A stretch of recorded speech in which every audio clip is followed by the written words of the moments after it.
W moim dzisiejszym filmie przedstawię Państwu postać Witolda Pileckiego, który w czasie II wojny światowej zgodził się przedostać do Auschwitz, aby zebrać wiedzę o tym obozie i zorganizować w nim ruch oporu. Postać Pileckiego jest dzisiaj zaliczana przez historyków do najodważniejszych ludzi II wojny światowej.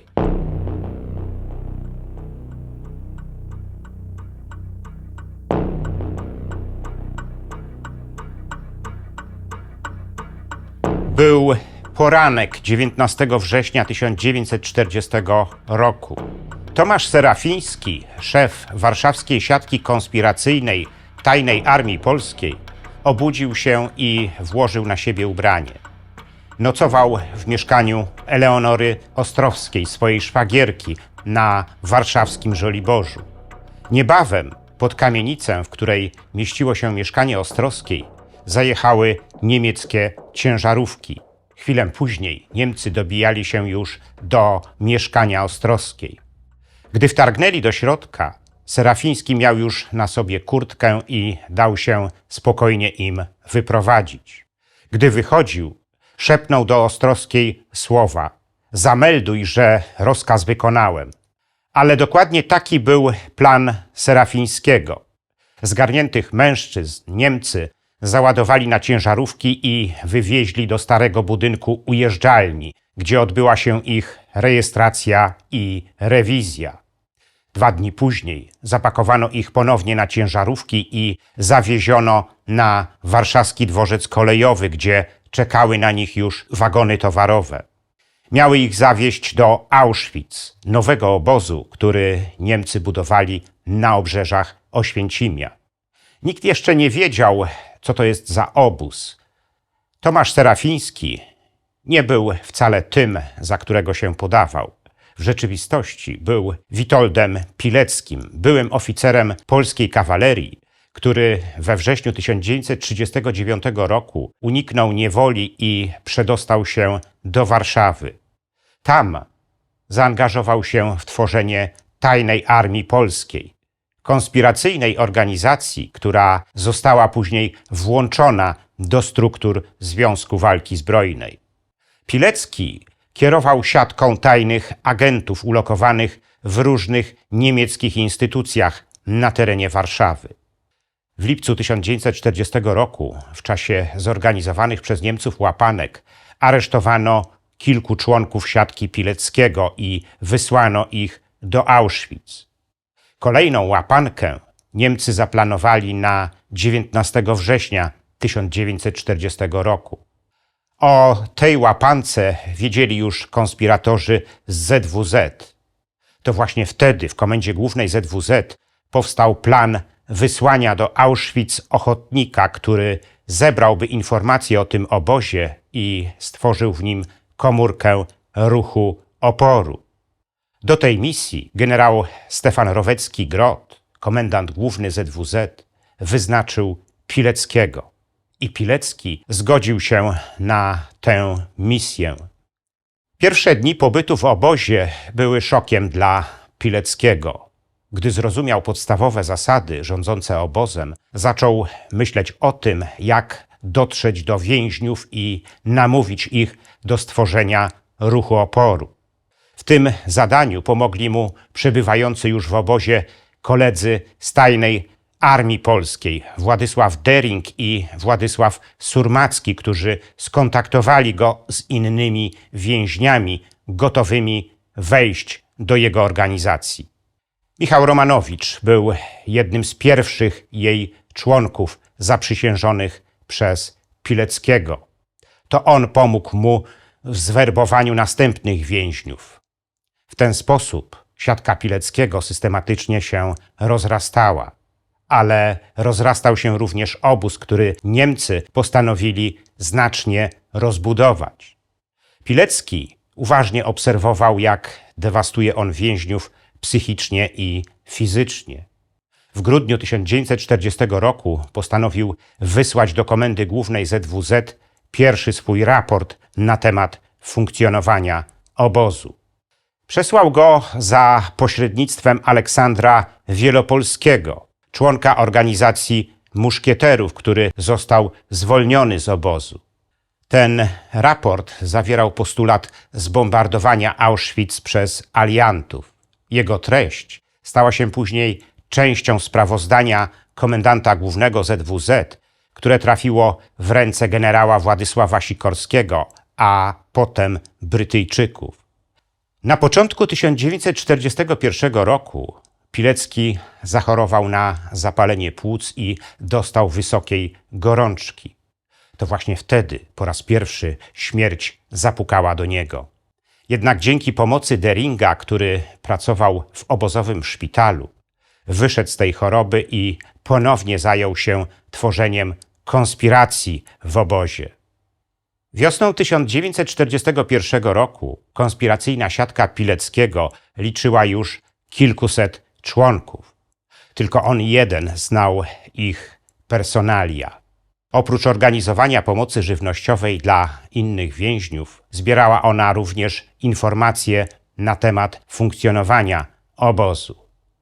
Te, które dotyczyły planów jego rozbudowy, znalazły się w drugim raporcie Pileckiego, wysłanym do Warszawy za pośrednictwem Karola Świętorzeckiego, członka jego siatki, który został zwolniony wówczas z obozu. Jesienią 1941 roku do Auschwitz zaczęły przybywać tysiące sowieckich jeńców, których zaczęto uśmiercać gazem w zamkniętych pomieszczeniach. Te informacje znalazły się w następnym raporcie Pileckiego do generała Roweckiego. Za pośrednictwem szwedzkiego biznesmena Svena Normana dotarły one potem również do generała Sikorskiego. Wiosną 1942 roku do Auschwitz zaczęły przybywać transporty Żydów, których od razu wysyłano do komór gazowych. Ten temat został omówiony przez Pileckiego w jego kolejnym raporcie, przekazanym do Komendy Głównej ZWZ za pośrednictwem Stefana Bieleckiego i Wincentego Gawrona, którzy uciekli z obozu w maju 1942 roku. W kolejnym raporcie Pilecki apelował do Komendy Głównej o przygotowanie ataku na obóz, co jak sądził, przerwałoby trwającą zagładę Żydów. Ten raport trafił do generała Roweckiego za pośrednictwem Stanisława Jastera, jednego z 4 więźniów, jacy uciekli z obozu w czerwcu 1942 roku.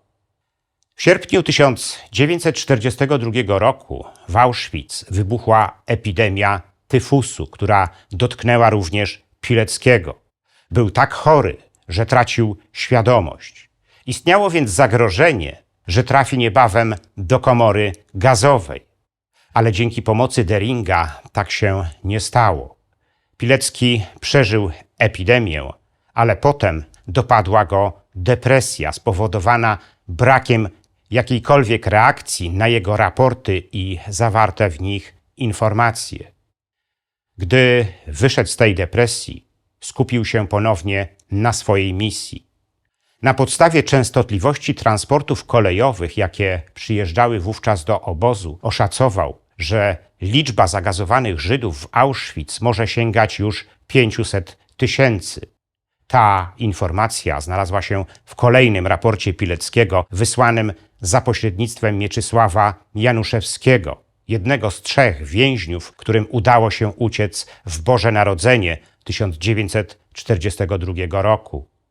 Zima 1943 roku w Auschwitz była najtrudniejszym okresem dla Pileckiego.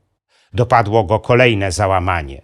Stało się to po tym, jak pewnej nocy zauważył grupę więźniów stojących w kolejce do krematorium, wśród których był chłopiec w wieku jego syna.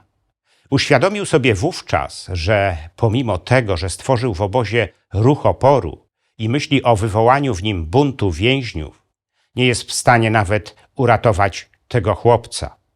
To właśnie to poczucie wywołało u niego załamanie. Wiosną 1943 roku Pilecki zaczął myśleć o ucieczce z obozu. ponieważ, jak się dowiedział, miał zostać wysłany do innego obozu. Stało się wówczas dla niego jasne, że jego misja w Auschwitz dobiega końca. Ale był jeszcze jeden powód do ucieczki. Pilecki był przekonany, że jeśli zdoła uciec z obozu, przekona Roweckiego do uderzenia na Auschwitz, co przy jednoczesnym buncie więźniów mogłoby uratować przynajmniej część z nich. Zaczął więc badać wszelkie możliwości ucieczki. Za mającą największą szansę uznał tą, która wiązała się z zatrudnieniem w obozowej piekarni, usytuowanej poza jego terenem. Wraz z Janem Redzejem i Edmundem Zabawskim zaplanowali, że uciekną razem. I dokładnie tak się stało. W nocy z 25 na 26 kwietnia 1943 roku przy nieuwadze niemieckich strażników uciekli z obozowej piekarni, otwierając drzwi podrobionym kluczem. Zaczęli się wówczas kierować w stronę Krakowa.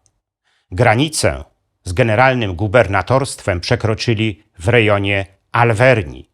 W czasie jej przekraczania Pilecki został postrzelony przez niemieckiego strażnika.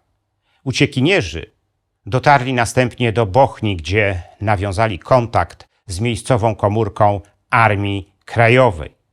Pileckiego przerzucono następnie do Nowego Wiśnicza, gdzie komendantem tamtejszej placówki był Tomasz Serafiński, ten sam, którego tożsamością Pilecki posługiwał się w obozie. Rozmowa, jaka się pomiędzy nimi wówczas wywiązała, mogłaby być kanwą odrębnej opowieści. W Nowym Wiśniczu Pilecki dochodził do sił i pisał swój kolejny raport, w którym omawiał działalność obozowej siatki konspiracyjnej.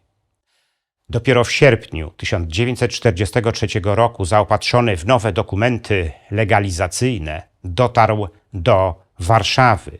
Tam domagał się spotkania z dowódcą Armii Krajowej, generałem Tadeuszem Komorowskim-Borem, ale do takiego spotkania nigdy nie doszło.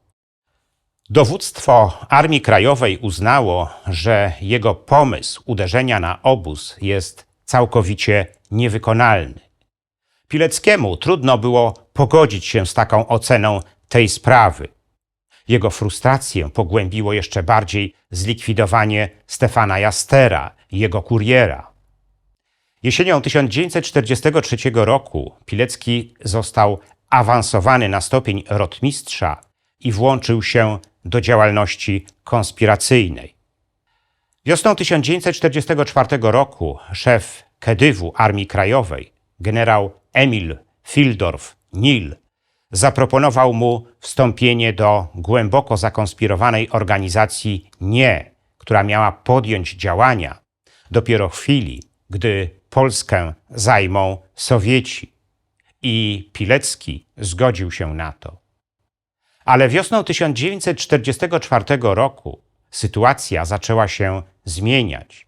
W kręgach Armii Krajowej zaczęto otwarcie mówić o podjęciu walki z Niemcami, gdy nadejdzie odpowiednia chwila. Ta nadeszła 1 sierpnia 1944 roku, gdy w Warszawie wybuchło powstanie. Pilecki dołączył wówczas do oddziału Leona Nowakowskiego, w którym został dowódcą kompanii. Brał udział w bardzo ciężkich walkach, jakie toczyły się w rejonie Alei Jerozolimskich i Żelaznej. Po upadku powstania znalazł się w obozie przejściowym w Ożarowie. Stamtąd trafił do obozu w Lambsdorff na Dolnym Śląsku, skąd następnie wysłano go do Oflagu Jenieckiego w Murnau. Po jego wyzwoleniu przez Amerykanów w kwietniu 1945 roku otrzymał rozkaz stawienia się w sztabie generała Andersa, dowódcy drugiego korpusu we włoskiej Anconie. Gdy tam dotarł, dowiedział się o konieczności stworzenia organizacji wywiadowczej, która miała działać w komunistycznej Polsce. To zadanie Anders postanowił powierzyć Pileckiemu i Pilecki zgodził się na tą misję.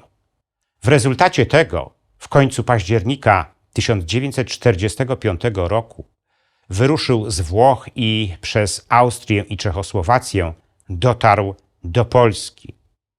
Po przybyciu do Warszawy w grudniu 1945 roku zamieszkał u swojego dawnego znajomego. Na czarnym rynku kupił maszynę do pisania i przygotował specjalną skrytkę dla niej w swoim pokoju. Następnie zaczął budować siatkę swoich ludzi i zbierać informacje, które go interesowały. Na ich podstawie przygotowywał potem raporty dla Andersa. Jednak w czerwcu 1946 roku UB było już na tropie jego działalności. Janina Mierzejewska, specjalna emisariuszka generała Andersa, usiłowała wówczas namówić go do powrotu do Włoch, ale Pilecki uznał tą propozycję za zdradę przysięgi, którą wcześniej złożył. Postanowił więc kontynuować swoją misję, pomimo tego, że miał świadomość, że może zostać aresztowany. 5 maja 1947 roku UB już czekało na niego w jego mieszkaniu. Gdy został aresztowany, szef Departamentu Śledczego Ministerstwa Bezpieczeństwa Publicznego Różański zaproponował mu złożenie zeznań obciążających członków jego wywiadowczej siatki, ale Pilecki nie zgodził się na to. Wtedy zajął się nim Eugeniusz Chimczak, śledczy znany z wyjątkowego sadyzmu. Pilecki był przez niego potwornie bity. Wyrywano mu włosy, paznokcie, przypalano go papierosami i dręczono na dziesiątki innych sposobów przez setki godzin. W lutym 1948 roku przeciwko Pileckiemu wniesiony został akt oskarżenia. Zarzucono mu w nim zdradę stanu, pracę na rzecz obcego wywiadu, spisek w celu zamachu na wysokich urzędników UB, przyjęcie korzyści majątkowej od obcego rządu, nielegalne posiadanie broni, uchylanie się od służby wojskowej oraz posługiwanie się podrobionymi dokumentami. W zasadzie każdy z tych zarzutów był zagrożony karą kilkunastu lat więzienia, a zdrada stanu karana była nawet śmiercią. Pilecki przyznał się jedynie do ukrywania broni i używania fałszywych dokumentów, ale zaprzeczył pozostałym zarzutom. Sąd skazał go na śmierć. Jego obrońca złożył wprawdzie apelację od wyroku, ale została ona odrzucona. Jego koledzy z obozowej konspiracji napisali petycję w jego sprawie do samego premiera Józefa Cyrankiewicza, również byłego więźnia Auschwitz, ale ten nawet na nią nie odpowiedział. Z kolei żona Pileckiego, Maria, napisała prośbę o łaskę do ówczesnego prezydenta Bolesława Bieruta, ale Bierut nie skorzystał z prawa łaski. Część polskich historyków jest przekonana o tym, że o wykonaniu wyroku śmierci na Pileckim zaważyło najbardziej stanowisko premiera Cyrankiewicza, który budował wówczas swoją legendę samotnego przywódcy konspiracji w Auschwitz. Według nich Pilecki był dla tej legendy zagrożeniem. Jak podkreślają, to właśnie postawa Cyrankiewicza ostatecznie przesądziła o śmierci Pileckiego. 25 maja 1948 roku Pilecki został zaprowadzony do wydzielonego budynku mokotowskiego więzienia. Tam kat Piotr Śmietański uniósł pistolet i strzelił mu w tył głowy. O działalności Pileckiego w Auschwitz opinia publiczna nie wiedziała aż do 1975 roku, kiedy to opublikowana została książka Oświęcim walczący Józefa Garlińskiego, w której autor przedstawił jego faktyczną rolę w stworzeniu obozowej konspiracji. Jednak dopiero po upadku komunizmu mogliśmy poznać szerzej jego losy. Zaczęły bowiem ukazywać się kolejne biografie Pileckiego, które ostatecznie zmieniły jego status w polskiej historii.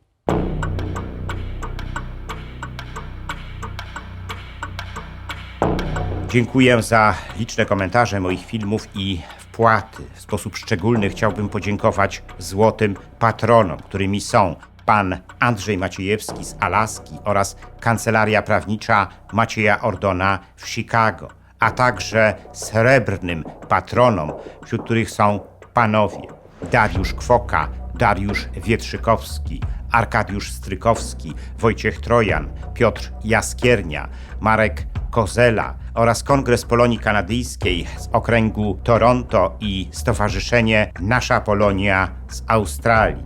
Dziękuję również pozostałym patronom, gdyż każda kwota wsparcia jest dla mnie ważna.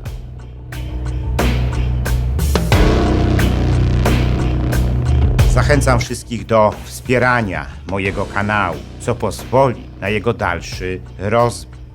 Teraz można to zrobić nie tylko przez Patronite. Szczególnie dla patronów zagranicznych przydatne są możliwości bezpośredniego wsparcia na YouTubie w formie jednorazowej wpłaty klikając podziękuj, a także cyklicznych wpłat klikając wesprzyj na dole ekranu. Wpłat można też dokonywać przez PayPal oraz bezpośrednio na moje konto bankowe, którego numer widzicie teraz na ekranie.